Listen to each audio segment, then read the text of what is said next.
Good afternoon, all of you. In last lecture, we discussed the hospital acquired immunity, in which we discussed the prevention and control of hospital acquired immunity. And next topic is disinfection. What is meant by disinfection? Then some definition undertaken in disinfection, in which we discuss the concurrent disinfections and terminal disinfection. Now we discuss the next definition, that is the sterilization. So it is the destruction of all microbial life, that is the microorganism and their spores, by physical and chemicals means. Sterilization means क्या? It is a destruction of all microbial life, यानी कि वो क्या कर रहा है, पूरा destroy कर रहा है, पूरा किल कर रहा है माइक्रोबियल लाइफ को, यानी कि जो माइक्रो ऑर्गेनिज्म है और उसके जो स्पोर्स है वो पूरी तरह से यहाँ पर वो किल कर रहा है या फिर डिस्ट्रॉय कर रहा है बाय द फिजिकल या फिर केमिकल्स मीन के साथ, यानी कि फिजिकल मेथड के साथ या तो फिर केमिकल मेथड के साथ वो पूरा डिस्ट्रक्शन कर रहा है, डिस्ट्रॉय कर रहा है माइक्रोबियल लाइफ को। इसी को हम बोलेंगे स्टरलाइजेशन। तो स्टरलाइजेशन यानी क्या है कि it is a destruction of all microbial life, that is the micro organism and their spores by physical and chemical means. तो क्या कर रहा है स्टरलाइजेशन, यानी क्या, डिस्ट्रॉय कर रहा है माइक्रोबियल लाइफ को by the physical and chemical means के, यानी कि फिजिकल एंड केमिकल मेथड के द्वारा पूरा डिस्ट्रॉय कर रहा है, किल कर रहा है माइक्रोबियल लाइफ को, that is the micro organism. Microbial life यानी क्या, micro organism and their spores. ठीक है। The next is a fumigation. It is the process by which the destruction of insect and animals, especially arthropods and rodents, is achieved by using a gaseous or volatile agent. Fumigation यानी क्या, ऐसी process है वो destroy करती है insect and animals को। ठीक है, इंसेक्ट एंड एनिमल को डिस्ट्रॉय करती है, डिस्ट्रक्शन करती है स्पेशली आर्थ्रोपोड्स एंड रोडेंट को। ठीक है, जो आर्थ्रोपोड्स होते हैं और रोडेंट होते हैं स्पेशली इनको ये किल करती है, डिस्ट्रॉय करती है इंसेक्ट एंड एनिमल्स को बाय यूजिंग अ गैसियस और volatile agent. By using a gaseous और वोलेटाइल एजेंट, नेम में ही है फ्यूमिगेशन। फ्यूमिगेशन यानी फ्यूम्स जो होती है, गैसियस एजेंट में जो फ्यूम्स निकलती है उसकी वजह से जो आर्थ्रोपोड और रोडेंट्स का किल करते हैं, ऐसी प्रोसेस को हम फ्यूमिगेशन बोलते हैं। फॉर एग्जांपल हो गया मॉस्किटो। ठीक है, वो आर्थ्रोपोड में आता है।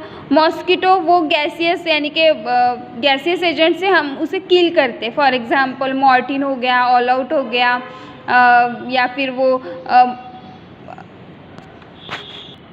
अदर कोई एजेंट हो गए, तो वो ये किस कैटेगरी में आते हैं, फ्यूमिगेशन। गैसियस एजेंट से हम आर्थ्रोपोड और रोडेंट या फिर इंसेक्ट एंड एनिमल को हम किल करते हैं, ऐसे प्रोसेस को हम फ्यूमिगेशन बोलते हैं। ठीक है, it is useful in preventing a spread of insect borne disease. ये यूजफुल होता है for prevention of spread of insect borne disease, जो इंसेक्ट से डिसीज स्प्रेड होता है, तो ये फ्यूमिगेशन यूजफुल रहता है for prevent of this disease से। ठीक है, then next is a delousing. It is a process of killing a lice and their eggs on a persons in their apparel. ठीक है, तो डिलोइजिन यानी क्या, ऐसी प्रोसेस है वो लाइस एंड देयर एग्स को किल करते हैं on a persons in their apparel, यानी कि पर्सन के ऊपर जो लाइस एंड उसके एग्स जो होते हैं, तो उसके ऊपर अगर हमने डिलोइस यूज़ किया तो वो किल करेगा लाइस एंड देयर एग्स को। Then next is a germicide. It is the agent which destroy germs. Germicide यानी कि जर्मिसाइड में ही नेम में ही पता चलता है कि वो डिस्ट्रॉय करता है जर्म्स को। ठीक है, it is useful synonymous to disinfectant. ठीक है, इसको ही हम डिसइंफेक्टेंट भी बोलते हैं। जो जर्मिसाइड होते हैं वो क्या करते हैं, किल करते हैं या डिस्ट्रॉय करते हैं जर्म्स को, इसी को हम डिसइंफेक्टेंट भी बोलते हैं।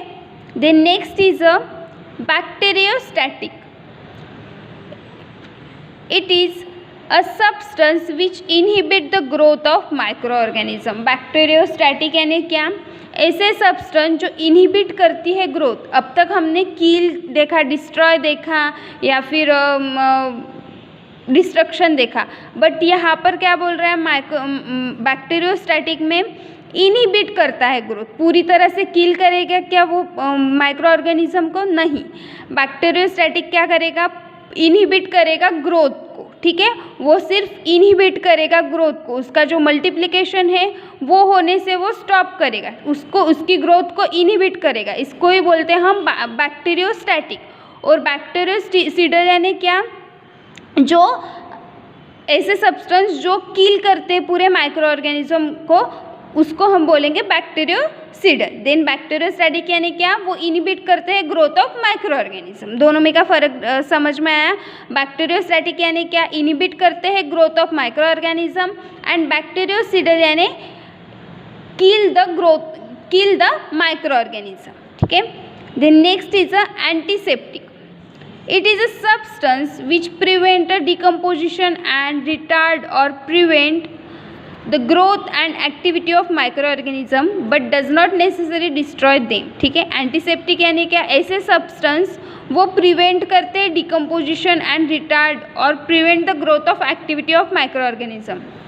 एंटीसेप्टिक यानी क्या? ऐसे सब्सटेंस वो जो ग्रोथ होती है माइक्रो ऑर्गेनिज्म कि वो प्रिवेंट करती है, डिकम्पोजिशन करती है, उसका रिटार्ड करती है उसकी growth, but does not necessarily destroy them, but वो डिस्ट्रॉय नहीं करती। एंटीसेप्टिक यानी क्या? Prevent the growth of micro organism. Simply ध्यान में रखना है, एंटीसेप्टिक यानी क्या? ऐसे सब्सटेंस जो प्रिवेंट करते हैं ग्रोथ ऑफ माइक्रो ऑर्गेनिज्म के, बट वो डिस्ट्रॉय नहीं करते। माइक्रो ऑर्गेनिज्म में वो पूरी तरह से डिस्ट्रॉय नहीं करते, पूरी तरह से उनको किल नहीं करते, बस उनकी ग्रोथ जो है वो प्रिवेंट करती है, ठीक है।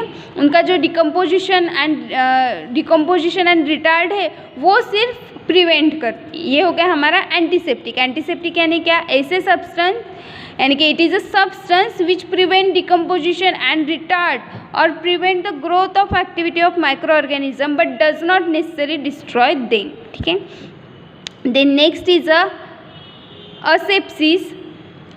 It is a state when an article is absolutely free from pathogenic microorganism and their spores. Such an article is termed as a sterile, ठीक है।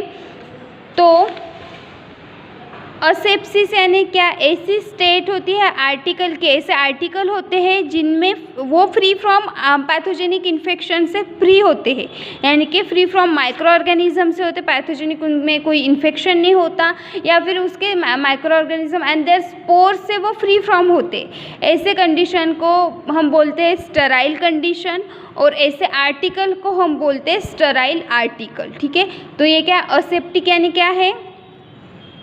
ऐसे आर्टिकल है कि जो free from pathogenic micro organism and their spores से free रहते हैं, ठीक है। उनका कोई कंटेमिनेशन नहीं रहता micro organism and their spores के साथ, वो पूरी तरह से स्टेराइल रहते हैं। तो ऐसे आर्टिकल को हम स्टेराइल आर्टिकल बोलते हैं। Then next is a deodorant and deodoriser, ठीक है। Next is it is a substance having the power to destroy or to neutralize the unpleasant odor or organic matter undergoing fermentation or putrefaction, ठीक है। तो deodorant यानी क्या? ऐसे substance having a power to destroy और to neutralise the unpleasant odour. जो unpleasant odour होती है, डिओडोरेंट यानी हम बॉडी का ही देखते हैं, जो बॉडी की अनप्लीजेंट ऑर्डर होती है, जो बैड स्मेल होती है, तो डिओड्रेंट मारने के बाद क्या होती है, वो जो अनप्लीजेंट ऑर्डर होती है वो पूरी तरह से न्यूट्रलाइज होती है, या फिर न्यूट्रलाइज करती है, या फिर power to destroy the neutralise the unpleasant power, ठीक है। जो ऑर्डर होती है अनप्लीजेंट वो न्यूट्रलाइज कर देती है, या फिर तो पूरी तरह से डिस्ट्रॉय कर देती है जब हम डिओड्रेंट स्प्रे करते हैं तब।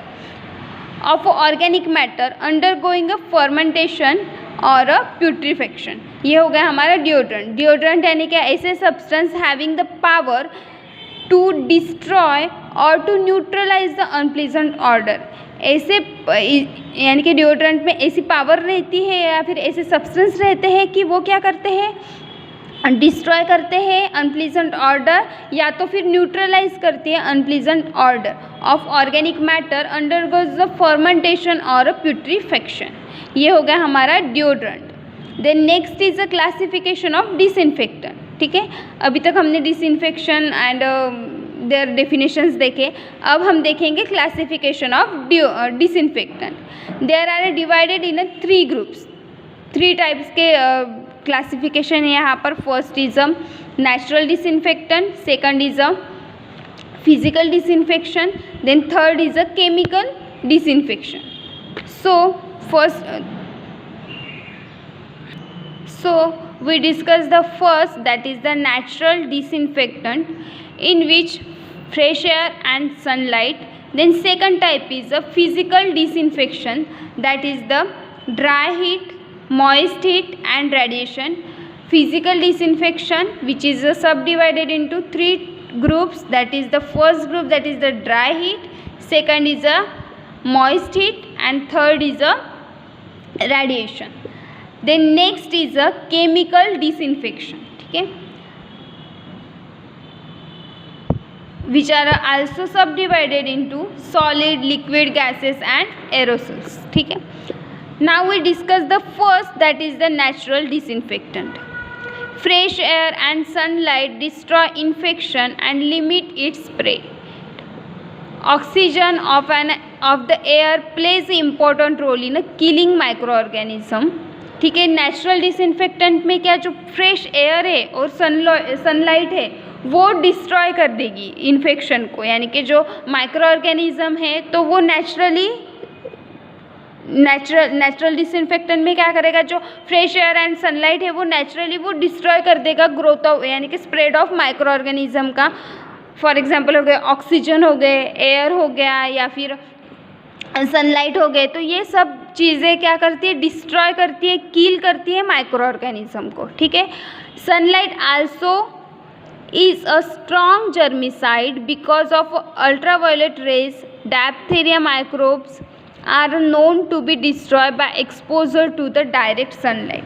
ठीक है, ये जो सनलाइट है ये आल्सो स्ट्रॉन्ग जर्मिसाइड है। जर्मिसाइड की डेफिनेशन अभी हमने देखी, क्या क्या करता है जर्मिसाइड, जर्म्स को किल करता है। ठीक है, तो सनलाइट क्या करता है, स्ट्रॉन्ग जर्मिसाइड को किल करता है बिकॉज ऑफ अल्ट्रावायलेट रेज। उसके जो अल्ट्रावायलेट रेज है उसकी वजह से वो जर्मिसाइड को किल करेगा। ठीक है, फॉर एग्जांपल हो गया जो डायप्थीरिया के माइक्रोब्स है वो डिस्ट्रॉय होते हैं डायरेक्टली, यानी कि एक्सपोजर कर दिए हमने डायरेक्ट सनलाइट के साथ, तो वो डायप्थीरिया के माइक्रोब्स पूरी तरह से किल हो जाएंगे।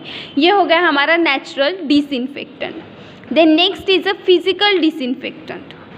Next is a physical disinfectant, in which first is a dry heat. Burning is a best mean of disinfection. It should be employed for an article or a small volume.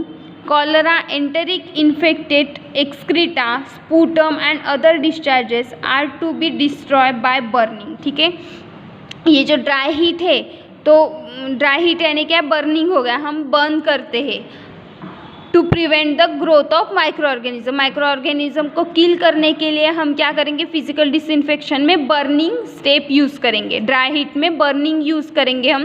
तो burning क्या है, burning is a best mean of disinfection. Burning है ये क्या है, best way है disinfection करने का, माइक्रो ऑर्गेनिज्म को किल करने का इज़ अ बेस्ट वे है। ठीक है, it should be employ for articles of a small volume, that is the, ये अप्लाई करते हैं ऐसे आर्टिकल्स को जो स्मॉल वॉल्यूम में प्रेजेंट रहते हैं। ठीक है, such as a cholera, enteric infected excreta, sputum and other discharges are to be destroy by burning. ठीक है, जो कॉलरा के माइक्रोब्स होते हैं या फिर एंटेरेटेड एक्सक्रीटा होते हैं, इन्फेक्टेड एक्सक्रीटा या फिर स्पूटम, यूरिन, ये सब कुछ जो आर्टिकल्स है ये डिस्ट्रॉय होते हैं bye the way of burning के साथ। ठीक है, then next is a hot dry air has a low penetrating power and hence needs a long time to be destroyed.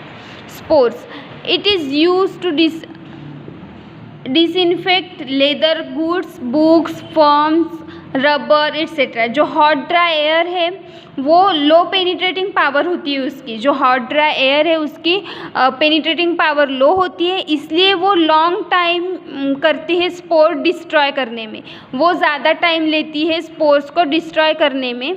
और ये यूज़ होती है for a disinfectant the leather goods, जो leather के गुड्स होते हैं, जो लेदर के शूज़ हो गए, बैग्स हो गए या फिर जैकेट हो गया, जो ऐसे मटेरियल है लेदर के कुछ जो गुड्स है, या फिर बुक्स हो गए, फ़ोन्स हो गए, रबर हो गए, ये सब कुछ हम हॉट ड्राई एयर से हम डिसइंफेक्टेंट कर सकते। Then next is a moist heat. It is an effective method. Boiling for 10 minutes is sufficiently for killing ordinary germs but not the spores। ठीक है, मॉइस्ट हीट में क्या बताया है कि ये इफ़ेक्टिव मेथड है for boiling for 10 minutes. 10 minutes के लिए हम यहाँ पर जो कुछ भी हमें डिसइंफेक्टेंट करना है वो मटेरियल हमें 10 मिनट्स तक हम बॉईल करेंगे और उसके बाद किल हो जाएगा germs but not a spores. यहाँ पर क्या बताया कि जर्म्स किल होगा मॉइस्ट हीट से बट स्पोर्स किल नहीं होंगे। ठीक है, क्लॉथ स्टेन विथ ब्लड और faeces should be first wash with soap and then boiled. ऐसे क्लॉथ जो ब्लड के साथ स्टेन हो या ब्लड का स्टेन हो या फिर उसके ऊपर फीसेस हो तो वो फर्स्टली वॉश करना चाहिए विथ सोप के साथ, देन बॉइल। ठीक है, germicidal power of water is enhance by adding a 2% washing soda. The method is used for disinfecting handkerchiefs, bed sheet, bedpan, urinals, cooking utensil etc. ठीक है, जो germicidal power है of water के साथ जब हमें जर्मिसाइडल पावर हमें enhance करनी है तो वॉशिंग सोडा 2% उसमें ऐड करने चाहिए। ये यूज़ होता है for the disinfecting the handkerchiefs disinfectant करने के लिए ये यूज़ होता है। बेडशीट, बेड पैंस या फिर यूरिनल्स, कुकिंग यूटेंसिल एक्सेट्रा, ये डिसइंफेक्टेंट करने के लिए हम जर्मिसाइडल पावर का यूज़ करेंगे। जर्मिसाइडल पावर यानी कि वाटर एंड वॉशिंग पाउडर दोनों को मिक्स करके हम उसमें यूटेंसिल जो है कुकिंग यूटेंसिल या फिर बेडशीट हो गया वो उसमें सोक करके हम वॉश कर सकते हैं। तो इसकी वजह से भी पूरी तरह से वो फ्री फ्रॉम डिसइंफेक्टेंट हो जाएगा। Steam is the most efficient method for a disinfection. ठीक है, स्टीम भी एक मोस्ट इम्पॉर्टेंट मेथड है फॉर डिसइंफेक्शन करने के लिए। It may be use as a current saturated और super saturated steam. Then before using an physical disinfectant its effect on a colour and texture of the articles to be disinfected must be considered. ठीक है, ये जो यहाँ पर note बताइए कि before physical disinfection, जब हम फिजिकल डिसइंफेक्शन करते हैं ड्राई हीट के साथ या फिर मॉइस्ट हीट के साथ या फिर स्टीम के साथ, तो ऐसे में जो कलर होता है आर्टिकल का वो डिसइंफेक्टेंट मस्ट बी, यानी कि जो टेक्सचर होता है colour and texture of article must be effect, यानी उसको ऊपर इफेक्ट होगा या तो फिर फेंट हो जाएगा, उसका कलर उड़ जाएगा या कुछ भी टेक्सचर है उसका वो भी थोड़ा फार चेंज हो जाएगा। तो ये कंसिडर करना चाहिए जब फिजिकल डिसइंफेक्टेंट हम करते हैं तब। Then next is a woollen goods, cotton and linen do not withstand high temperature. जो वूलन गुड्स होते हैं या फिर कॉटन एंड लिनेन होते हैं वो do not withstand with high temperature, वो हाई टेम्परेचर पर विथस्टैंड नहीं होते। ठीक है, then woollen material shrink and acquire a yellow tinge when exposed to steam at 21 degrees Celsius for half an hour. Cotton is scorched at a temperature of 150 degrees Celsius. जो woollen material होते हैं वो shrink होते हैं and yellow tinge yellow tinge expose करते हैं, जब हम स्टीम पर एक्सपोज करते हैं तो जो वूलन मटेरियल होते हैं वो श्रिंक हो जाते हैं। एंड एक्वायर येलो टिंज यानी कि येलोइश कलर उसको एक्वायर होता है। जब हम स्टीम करते हैं 21 डिग्री सेल्सियस पर एट हाफ एन आवर के साथ, तब वो जो वुलन मटेरियल होता है वो श्रिंक हो जाता है। और जो कॉटन होता है वो स्कॉर्च होता है at a temperature of 150 degree Celsius पर। ये हो गया हमारा physical disinfection. Then next is a radiation.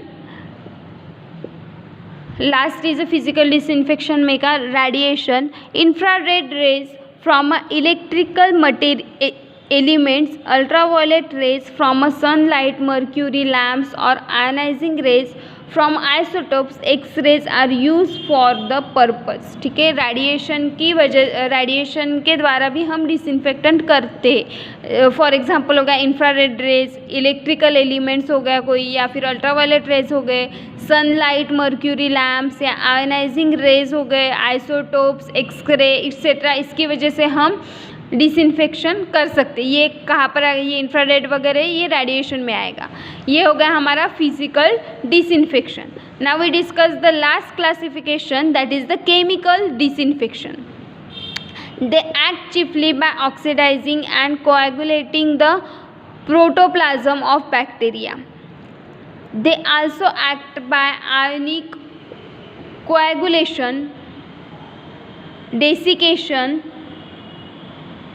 emulsolid action, absorption etc. they are used for a following purpose। जो केमिकल डिसइंफेक्शन है वो chiefly oxidising and coagulation, protoplasm होता है उसमें बैक्टीरिया का, एंड वो act as a ionic coagulation, desiccation, emulsoid action, absorption etcetera. वो act करता है आयोनिक कोएगुलेशन की तरह, डेसिकेशन की तरह, एंड इमल्सॉइड एक्शन प्रोवाइड करता है, एब्जॉर्प्शन प्रोवाइड करता है एक्सेट्रा।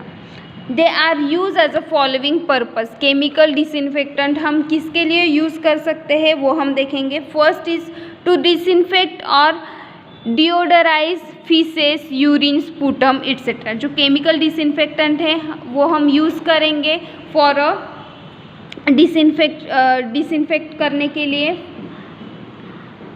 फीसेस, यूरिन या फिर स्पूटम हो गया, फीसेस हो गया या फिर यूरिन हो गई। ऐसे को हम डिसइंफेक्टेंट करने के लिए केमिकल डिसइंफेक्टेंट हम यूज़ करेंगे। Then next is to wash the floor and walls. Floor and walls को वॉश करने के लिए हम केमिकल डिसइंफेक्टेंट का यूज़ करेंगे। Then next is to wash iron and wooden articles. Iron and wooden articles जो होते हैं, आर्टिकल मटेरियल्स जो होते हैं वुडन के, उसे वॉश करने के लिए हम केमिकल डिसइंफेक्टेंट का यूज़ करेंगे। Then next is do disinfectant hand in a surgical operation and cutting instrument which are spoil by boiling. तो ये जो केमिकल डिसइंफेक्टेंट है ये अदर यूज़ किसके लिए यूज़ होगा? जो डिसइंफेक्टेंट हैंड सर्जिकल ऑपरेशन में जो हैंड डिसइंफेक्टेंट करने में यूज़ होगा। Then cutting instrument, then spoil by boiling. Then next is gaseous disinfectant are used for disinfecting houses and buildings। जो gaseous disinfectant होती है वो यूज़ होते हैं for disinfecting the houses and buildings को डिसइंफेक्टेड करने में। Then next is following chemicals are usually use as a disinfectant. Chemicals यहाँ पर दिए हैं, कौन से केमिकल्स हम यूज़ करते हैं फॉर डिसइंफेक्टेंट के लिए। तो first chemical is perchloride of mercury और bichloride of mercury. Perchloride of mercury और बाइक्लोराइड ऑफ मर्क्यूरी हम यहाँ पर केमिकल्स यूज़ करेंगे। Then next is a mercuric iodide. Mercuric iodide यहाँ पर यूज़ करेंगे हम। Then next is a coal tar disinfectant. Coal tar disinfectant का एग्जाम्पल है कार्बोलिक एसिड और phenol, coal tar derivatives etcetera. Then potassium permanganate यहाँ पर हम यूज़ करेंगे। Then lime, bleaching powder, gaseous disinfectant में हम यूज़ करेंगे formaldehyde gas, sulphur dioxide gas, chlorine gas, cresol, fumigation, hydrocyanic acid gas etcetera. ठीक है, ये हो गए हम केमिकल्स हम जनरली यूज़ करते हैं फॉर डिसइंफेक्टेंट के लिए।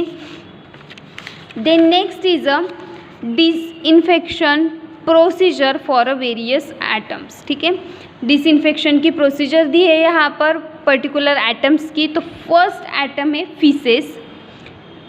Feces are disinfected by mixing with an equal volume of phenol solution 1:20 and bleaching powder and stirring enough and allow to stand for 2 hours। ठीक है, जो फीसेस है वो अगर हमें डिसइंफेक्टेंट करना है तो equal volume of phenol solution 1:20 and bleaching powder, phenol solution and bleaching powder हमें मिक्स करके स्टर करना है और वो स्टैंड फॉर 2 आवर्स तक वहाँ पर रखना है। यहाँ इससे हम फीसेस को डिसइंफेक्टेंट कर सकते हैं। Then next is a urine.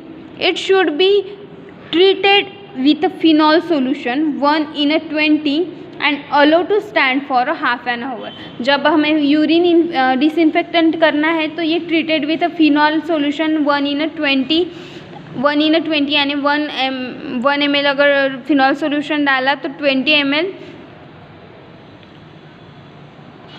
Which is allowed to stand for a half an hour तक हमें वो सोल्यूशन रखना है। इसकी वजह से वो यूरिन डिसइंफेक्टेंट हो जाएगी। Then next is a sputum. It should be receive in a gauze swab और paper sputum cubes and destroy by burning. ठीक है, स्पूटम को अगर हमें डिस्ट्रॉय करना है या फिर डिसइंफेक्टेंट करना है तो वो पेपर स्पूटम यानी कि ग्वेज स्वैप पर लेना है या फिर पेपर स्पूटम पर वो स्पूटम लेना है और वो डिस्ट्रॉय करेंगे by the way of burning करके हम वो स्पूटम डिस्ट्रॉय कर सकते हैं। Then next is in a tuberculosis hospital it should be mixed with a phenol solution 1:20 and allowed to stand for 2 hours before disposal into a drain or a places in a sterilized autoclave for 20 minutes। ठीक है, अगर इन tuberculosis hospital में क्या होता है, जो sputum रहते हैं वो मिक्स करते हैं फिनॉलिक सॉल्यूशन 1/20 के साथ एंड अलो करते हैं 2 आवर्स तक। ठीक है, बिफोर डिस्पोजल करने के पहले जो डिसइंफेक्टेंट सॉल्यूशन है phenol solution and phenol solution 1:20 वो 2 आवर्स तक वहाँ पर सोक करते हैं। देन उसके बाद डिस्पोज करते हैं, डिस्पोजल में डालते हैं इनटू अ ड्रेन और place in a sterilise autoclave for 20 minutes. या फिर ड्रेन में डालते हैं या फिर ऐसे प्लेस करते हैं स्टरलाइज ऑटोक्लेव में फॉर 20 मिनट्स के लिए। ये हो गया sputum. Then next is a linen.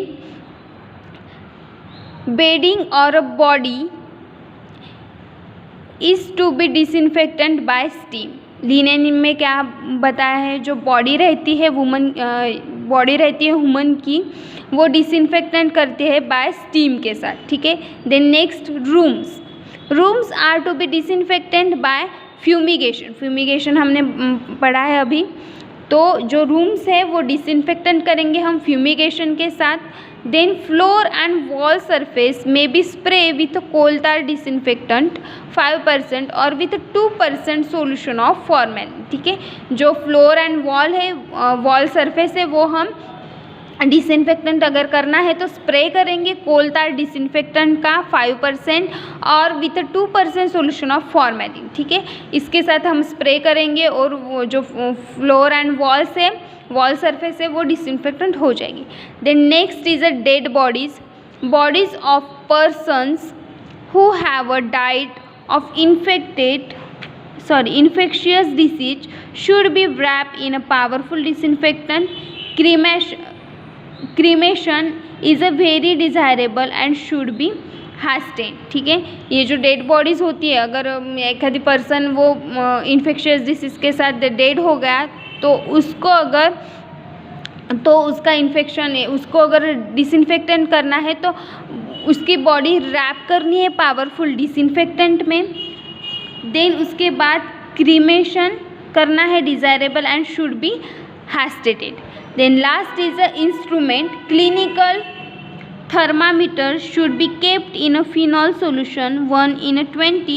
Formaldehyde gas is mainly used for a disinfecting surgical and other instrument. ठीक है, जो इंस्ट्रूमेंट होते हैं सर्जिकल इंस्ट्रूमेंट हो गए या फिर अदर इंस्ट्रूमेंट हो गए, क्लिनिकल थर्मामीटर हो गया, वो kept in a phenol solution 1:20, यानी कि वो केप्ट करेंगे हम, जो इंस्ट्रूमेंट होते हैं वो फिनॉल के सॉल्यूशन में हम केप्ट करेंगे for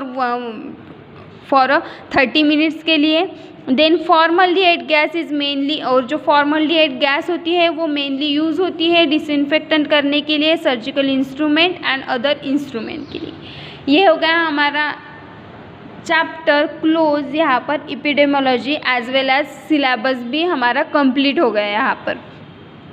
okay, thank you. Best of luck for exam. Thank you.